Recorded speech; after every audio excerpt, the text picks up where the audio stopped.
Sabay-sabay natin alamin ang mga kaganapan na nangyayari sa ating bansa.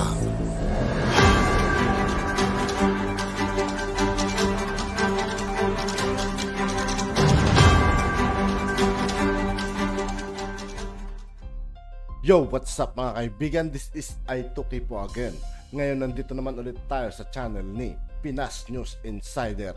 Dito naman ulit tayo magbibigay ng komento at reaksyon. Pero bago ang lahat ng yan mga kaibigan, sa lahat ng hindi pa nakasubscribe kay Pinas News Insider, mag-subscribe na po tayo at huwag nyo rin pong kalimutan mag-subscribe dito sa aking channel. Simulan na natin mga kaibigan, let's go!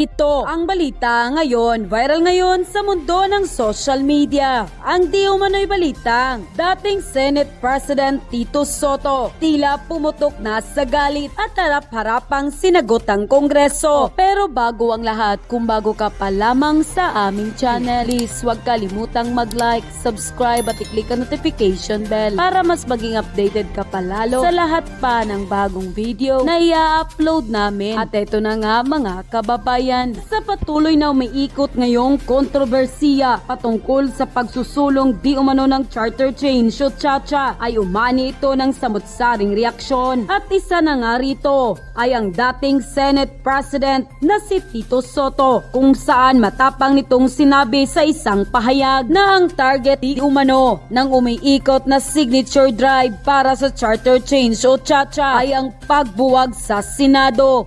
Sinabi rin ito na gusto lamang ng nasa likod nito na mawala ang balakid sa pagpasa sa mga isinusulong na batas at maituturing daw na pagtataksil sa 1987 Constitution ang mga hakbang sa pagtulak ng Chacha. Nilinaw din ni dating Senate President at ngayon Chairman ng National People Coalition o NPC na si Tito Soto na hindi nito isinusulong ang kontrobersyal na People's Initiative para sa charter change o Chacha. Klinaro din ito na hindi sila ang nasa likod ng pagsusulong sa umano'y People's Initiative dahil nakipagpulong din ito sa mga leader ng partido at nanindigan na walang ini-endorso ang NPC kaugnay sa usapin ng charter change. At mariin din itong sinabi na ang sinumang miyembro na sumusuporta sa People's Initiative ay personal position lamang at hindi na partido. Samantala, hindi naman mapigilan ng marami sa ating mga kababayan na magbigay ng kanilang hinaing at komento sa mundo ng social media. At ayon pa sa kanila, mabait si PBBM at matalino, Marcos yan eh. Kaso problema talaga asawa niya at mga taong nakapaligid sa kanya. Ang kawawa si BP dahil di niya kakayanin lahat, lalo't pilit siyang sisirain dahil sa madilim nilang hangarin. Bakit na lang kasi hindi palitan ni Marcos si Romualdez? Yun lang naman ang solusyon dyan. Wala kasi, habang tumatagal, nagkakagulo na. Huwag niya nang patagalin pa. Kapag nagkagulo na ng malala, wala nang iba dapat sisihin, kundi siya lang, si Marcos. Sana mapansin niya yung solusyon para sa nakakarami. Diyan mo din makikita kung sino ang mga congressman, ang mga magbabago na naman ng isip. Bakit po kasi Pangulo, di nyo pa tanggalin ang mga panggulo sa gobyerno? Kaunting tikas naman po para sa taong bayan. Bakit mas nakikialam ang pinsan nyo kaysa sa inyo? Patalsikin na yan. Wala nang ginawa yan kundi manggulo. Kita nyo po yan eh. Kaya lang, ang bagal nyo pong magpasya. Dinudungisan na ang pagkatao nyo ng pinsan nyo. Pero nanahimik lang po kayo. Ang tingin niya sa sarili niya, siya ang Pangulo. Ano ba yan? Kayo ang ibinoto namin, hindi ang pinsan nyo. Simula nang naupo kayo, gulo na ang ginagawa niyan. Pare-pareho lang tayong tao aba. Mula nang makabalik ang Marcos sa gobyerno, gumulo na ang sitwasyon ng bansa. Grabe na ang mga kasamaan ang nangyayari. Salita lang yan, magkasabwat yan sila. Mga drama lang yan, basta sinungaling. Lahat ng kasamaan kayang gawin. Dapat tanggalin na si Tamba dahil sa halip na makiisa ay gumagawa siya ng sarili niyang batas, kaya dapat lang talaga bumaba niya sa pagka-House Speaker. Palitan na yan. Kung sisirain lang ang pamumuno ng ating presidente na si PBBM, mabuhay po kayo Sir President Ferdinand Bongbong Marcos. God bless you all. Ingat. End quote. Pero hayaan nyo namang ihambing ko ang pagtataksil ni Judas sa ating Panginoon sa pagtataksil na isang Judas sa ating lipunang Pilipinas ngayon. Napakalungkot po na parang yung naging buhay na ating Panginoon ay dinadaanan ng bansang Pilipinas. Meron po talagang nagtaksil na isang disipulo. Well, sa ating lagay po bilang bansa, ang nagtaksil ay isang binigyan ng mandato ng taong bayan na napakalaking mandato, bagamat sinasabi ng ilan dyan, meron daw magic na nangyari. Pero ako naman po, dahil nangampanya rin ako, naniniwala ako na nabigyan itong taong ito ng tiwala ng taong bayan, gaya ng tiwala ng binigay na ating Panginoon kay Judas. Pero maaga pa sa ating kasaysayan, sa ilalim nitong Judas na ito, naibenta rin niya ang ating bansang Pilipinas kapalit ng pilak ng ginto. Kapalit ng mga tagong yaman na matagal nang nais na mabawi pero hindi nagagawa. At dahil nga kapalit ng mga pilak ng ginto, naibenta at tinaksil ang ating sambayan ng Pilipino. At ngayon, nahaharap tayo sa banta ng pagkapako sa krus. Dahil tayo po ngayon ay nasa alanganin na dahil anytime po ay po pwede nang makaladkad tayo sa gera na wala namang mong kinalaman ng bansa. Hindi ba ho parang nagkaroon ng paghambing sa nangyari sa ating Panginoon ang nangyari sa sambayan ng Pilipino ngayon? Kapalit ng pilak ng ginto, ngayon ang Pilipinas nandyan na po sa gilid ng digmaan na wala namang tayong interes para mamatay ang mga bansang Pilipino, ang mga mamamayang Pilipino. Pero magandang balita po, no? Bagamat napako po ang ating Panginoon sa krus at bagamat ang Pilipinas po ay po pwedeng makaladkad sa gera kung saan napakaraming mga kababayan natin ang mapapako din sa krus dahil sila ay mamamatay. Darating pong araw na magkakaroon din tayo ng Pasko ng pagkabuhay. At yan po siguro ay kapag maghusga na ang taong bayan na tama na ang pagtataksil ng Judas at tayo po ay babangon na sa ating kinalalagyan at magbabago na ng sistema. So, alam ko po na matindi po ang pagdadaanan natin. Tayo po ay linagay sa alanganin ng Judas sa ating lipunan. Linagay po tayo sa peligro. Linagay po tayo ngayon sa posibilidad na anytime tatargetin tayo ng mga bansa na wala naman tayong galit, wala tayong laban dahil lamang hinayaan natin ang mga dayuhan na gamitin ang ating teritoryo para nga po manlusob sa ating mga karating na bansa. At dahil po dyan, maski wala naman tayong kasaysayan ng hidwaan doon sa mga ibang dayuhang babayan, po pwede po tayong makaladkad at po pwede tayong matarget ng kanilang mga bomba.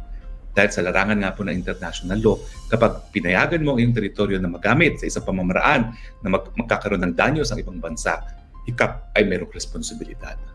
At yan nga po ang malungkot na katotohanan na dahil ayaw ng mga nagbayad ng pilak ng ginto kay Judas na ang gera ay maganap sa sarili nilang teritoryo, ang ginawa po kapalit ng pilak ng ginto, hinayaan po ng teritoryo ng Pilipinas ang lugar kung saan magkakaroon po ng digmaan. Pero wag po tayo mag-alala. Mapapako po tayo sa krus. Magkakaroon po tayo na isang araw na tayo po ay dadapa at maraming mamamatay. Pero hindi po yan sa matagal na panahon dahil darating din po ang Pasko ng pagkabuhay. Babangon din po ang bayan. Tayo po ay babagong muli bilang marangal na bayan at tayo po ay magigising sa katotohanan na sa muling pagbangon natin, ang tanging magtataguyod ng interes ng mga Pilipino ay ang mga Pilipino lamang. Well, ito na po ang ating huling broadcast bago po ng Pasko ng Pagkabuhay. Alam ko po, napakadaming pagsubok na hinaharap tayo ngayon. Sa totoo lang po, matagal nang nakapako sa krus ang sambayan ng Pilipino.